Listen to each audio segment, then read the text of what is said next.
Why are you still at work, Skylar? You're usually home by 5:15, and it's already 5:20. That's 5 minutes late. What are you doing sneaking around behind my back? Come home and prepare my dinner now. It's not gonna cook itself, you know. Honey, I'm heading to the car park now. I stayed a little late to finish up some work, but I'm all done now. I'll be home before you know it. Please be a little more patient. Yeah, I would be a fool to believe you. Come up with better excuses next time you're staying late to flirt with your male coworkers. You clearly don't have any sense of shame, do you? A promiscuous woman like you should have never become a wife in the first place.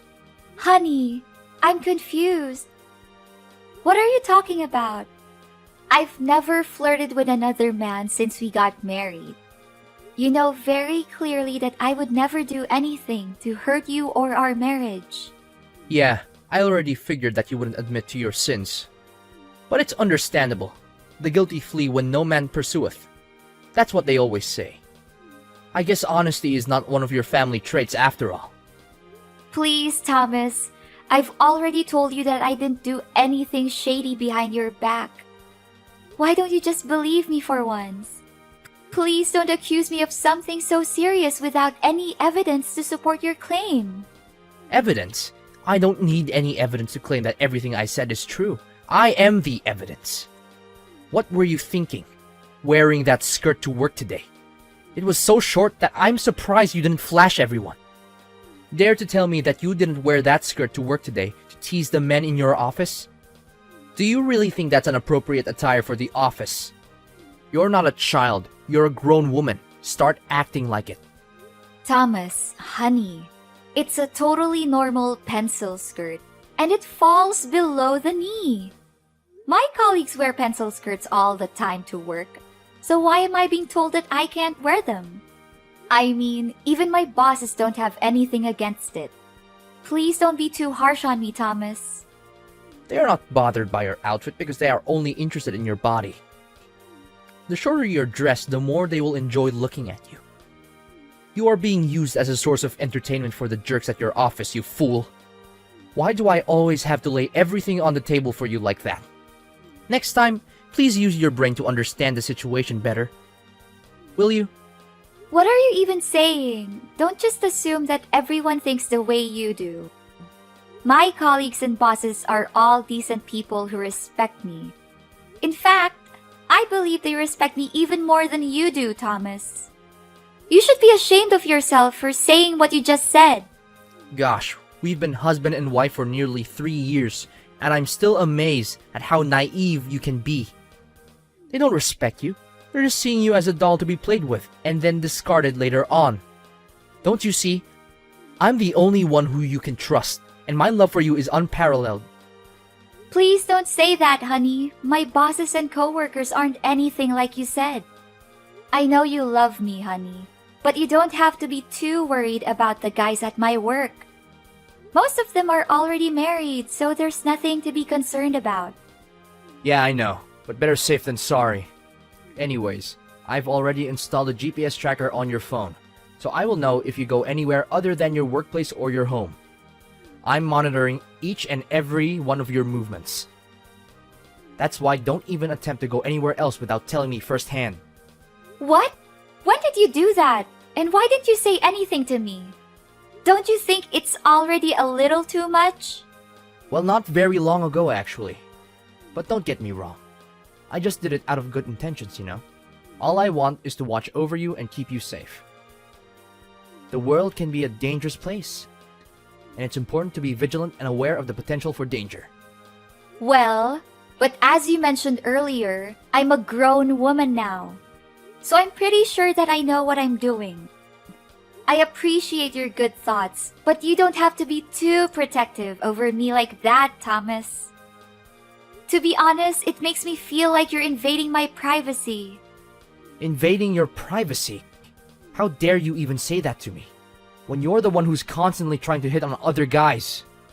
I'm just trying to protect you from all the possible threats out there. Especially the sickos who want to take advantage of your naivety. I know, but this is a little too much, baby. The other day, I even caught you checking on my mobile and web browser history. I reckon it happened not just one time. I agreed to let you know the passwords and have access to my devices in case of emergency. But please don't use that as an excuse to pry into my personal life. I appreciate your care and concern, but I need you to respect my privacy as well. So now I'm getting berated for trying to protect you? Well, maybe I should just neglect you like my friend John did to his wife. Now look where they are now. They're fighting in court because John's wife accused him of not taking enough care of the household and ignoring her feelings. And you're just here being ungrateful and taking my kindness for granted. Honey, I know you care about me and want to keep me safe, but I feel like you're trying to micromanage every little thing in my life. We're married, and we should be able to trust each other. I don't want to spend the whole day feeling like I'm being watched or tracked. So now you're calling me out for taking care of you, huh? You're accusing me of controlling your life. If I was trying to control you, you would be staying home 24/7 instead of walking around and talking down to me like this. What are you saying, honey? I'm talking to you with the utmost composure that I can have.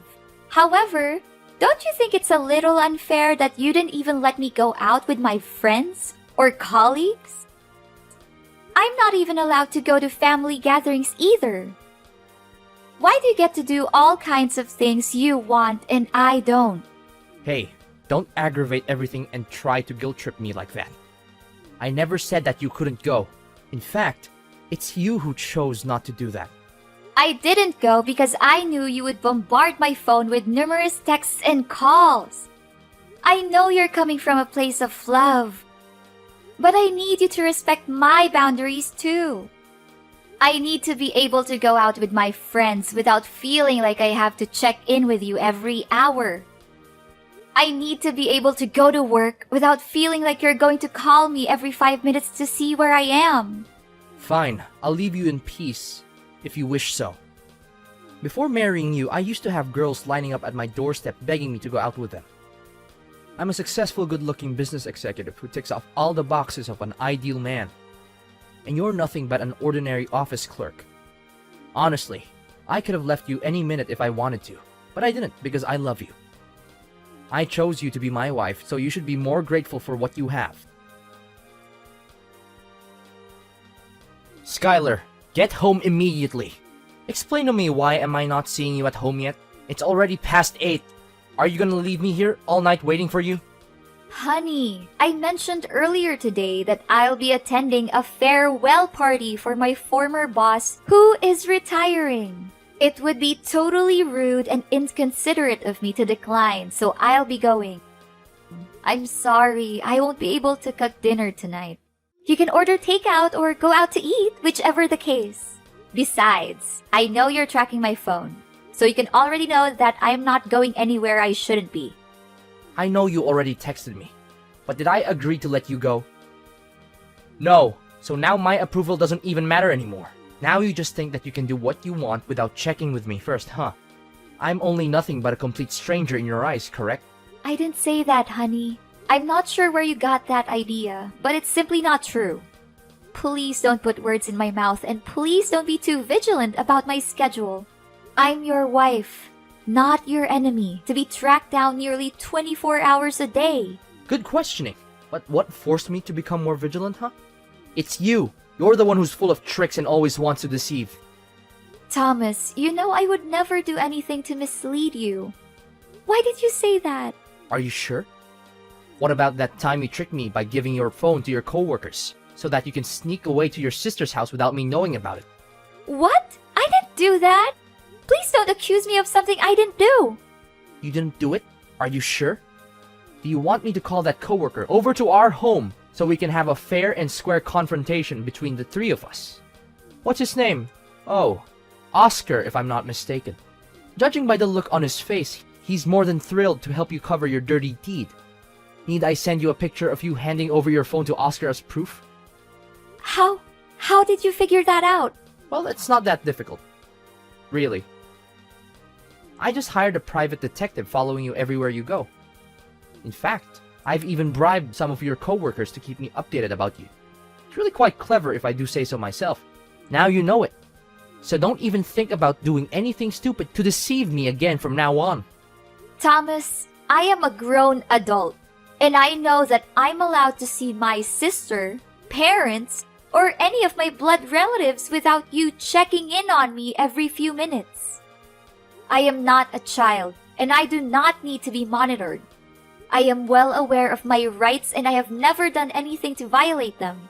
Oh, if I'm not mistaken, you're raising your voice at me, huh? I guess you still remember what happened the last couple of times you played tricks on me. Please, don't remind me about it again, please. I guess the bruises on your neck are still visible. Nice try covering it with a high neck shirt, but you aren't fooling anyone. I must admit, you look even more attractive with that cut I made on your face. It's quite deep, don't you think? How about removing that first aid bandage on your face for people to see? I guess no other men would want to get near and flirt with you after seeing it. Please, you know I would go through a panic attack if you keep talking about it. I'm starting to feel hard to breathe already, Thomas. To be honest, I quite enjoy the way you resisted when I shoved your face in the sink full of water. You're quite a tough girl, aren't you? Thomas, your controlling and abusive behaviors are unacceptable and need to stop. If you think you've had enough of me, why don't you just file a divorce and walk out of our marriage already? You know I don't want to, and I can't do that. Of course you wouldn't dare divorce me. You know your parents would never forgive you. They'd give you a severe dressing down, and you'd probably never be allowed to set foot in their house again. And then where would you go? Living in a dumpster. I thought so. You're becoming more and more violent, Thomas. I am your wife, not a possession that you can control or torture whatever way you want. In fact, I am a human being with my own thoughts, feelings, and desires. I deserve to be treated with respect, not like a puppet that you can manipulate. Skylar, after all this, you still insist on denying my immense love for you. I can go to great lengths just to keep you safe from all the bad guys that surround you. Shouldn't you be happy about that? Listen, I know that I can be a bit overprotective sometimes, and I'm sorry for that. But it's only because I treasure you so much. I can't even imagine my life without you. So can you please just be a docile wife and do everything I tell you?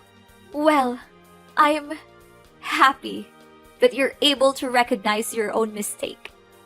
I'm just hoping you can become less abusive and be a good husband in the strict sense of the word, so that we don't have to argue about this again. One more thing, please stop ringing up my phone. I'll be home by 10 p.m. Sure, you have my words, darling. You know I love you more than anything in the world. Skylar, you aren't working today, but you're not at home either. What is this all about? Explain to me right now, or else I won't promise that you'll be safe and sound when you get home. Thomas, don't you remember? My company organized a picnic today. I'm on my way to the picnic site to lend a hand in the preparations for the event. I thought I already gave you my working schedule for this month, so you should be able to find out about it yourself. Picnic, huh? Oh, I see. Are you sure you're not lying again this time? Listen, I don't want to get tough with you, but if I find out that you've been up to something behind my back again, I'll make sure that you'll regret it for the rest of your life. I know, Thomas. I'm well aware of that. I'm sorry for disobeying you the last couple of times. But all I wanted was a little bit of fresh air, you know? Our marriage has become more and more like a burden to me. Look, honey, I'm so sorry if I make it feel that way to you. I promise I'll change for the better. Only if you agree to do as I tell you, and no questions asked. I know I can be a bit overprotective, but you have to admit, you've been living the life of luxury since we got married. I've given you everything you could ever want, from designer clothes and jewelry to a fleet of luxury cars. What more could an ordinary girl like you ask for?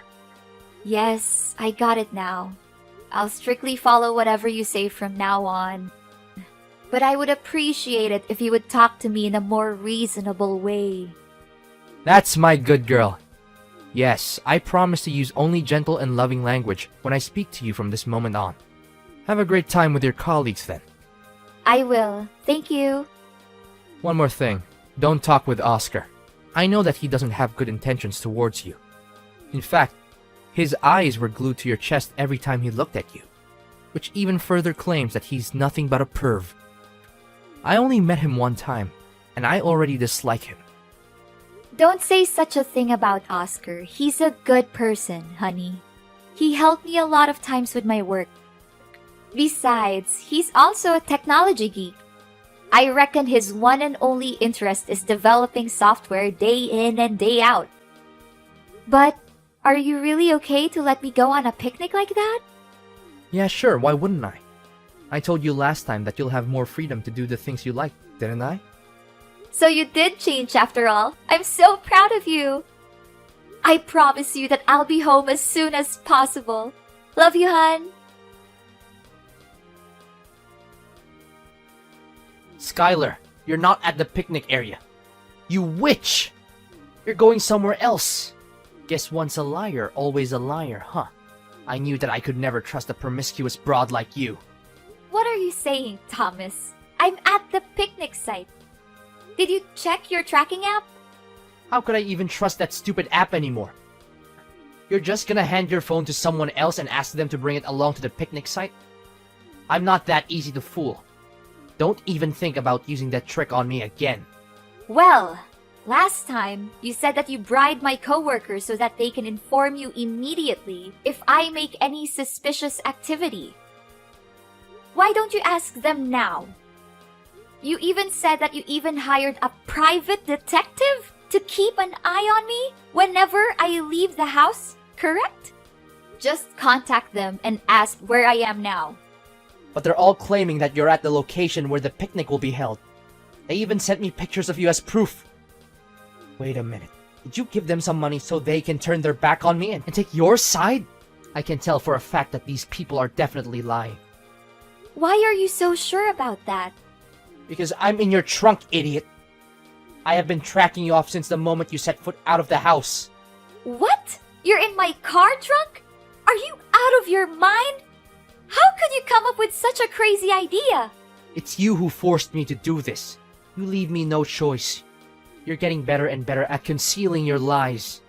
The location you shared with me on the tracking app shows that you are at the picnic site, but my phone's location tracking indicates that your car is heading to a different direction. This can only mean one thing. You're lying to me, again! You handed someone else your phone to deceive me into believing that you're actually going to the picnic.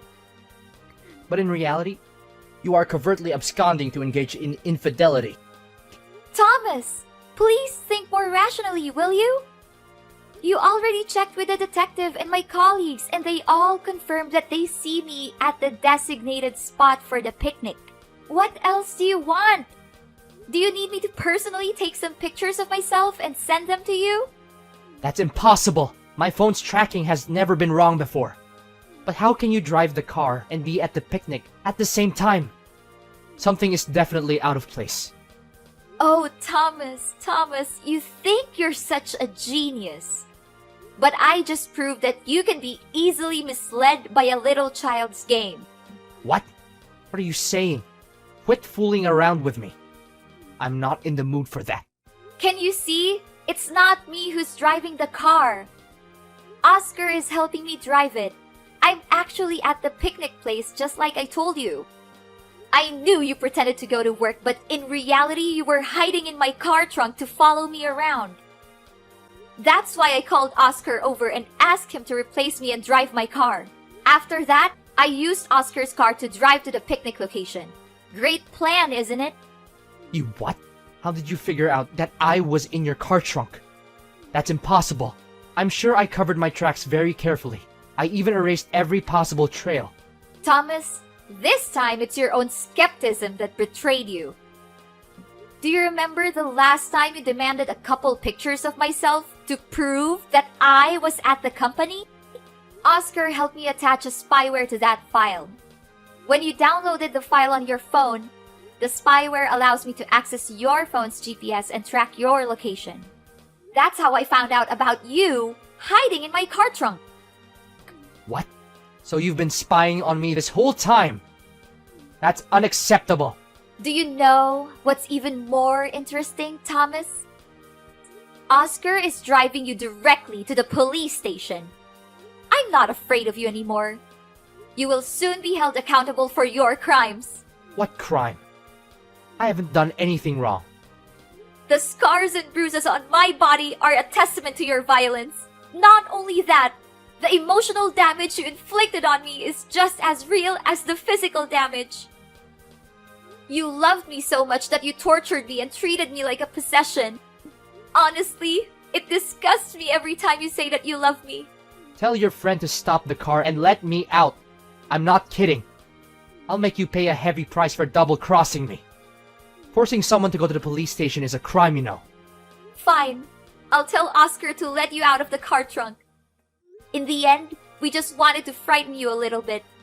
But I advise you to prepare for our next meeting, which will take place in a court of law, of course.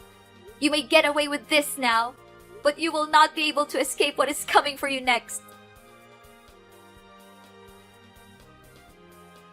For a long time, Thomas was verbally and physically abusive towards me. I had tried to leave him several times, but he always found a way to manipulate me into coming back. With the help of Oscar, I finally gathered the strength to leave Thomas for good. I filed for divorce and pressed charges against Thomas for domestic abuse. The trial wasn't easy, but I was determined to tell my story.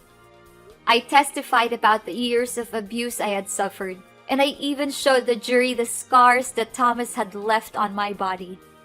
In the end, the jury found Thomas guilty, and he was sentenced to prison. After years of living in fear of Thomas, I am now completely free.